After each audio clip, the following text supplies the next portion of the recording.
Hello guys, in this video I will show you how you can easily send USDT from one Binance account to another. First of all, you have to ask the person whom you will send the USDT to send his USDT address, which he can find from the wallet option, and in the balance he have to choose USDT. Then he have to choose deposit.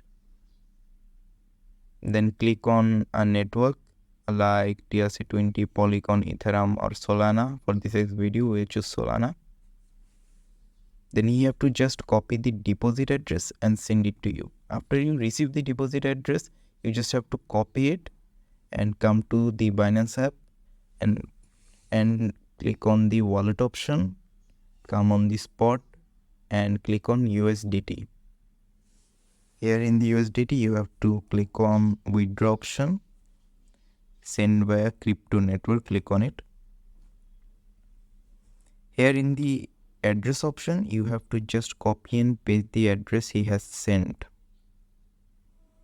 And in the network option, you have to choose Solana. Make sure you use the same network that he has sent, otherwise your fund will be lost. And in the withdrawal amount, you have to choose the amount of USDT you want to send. After that, you have to just click on withdraw.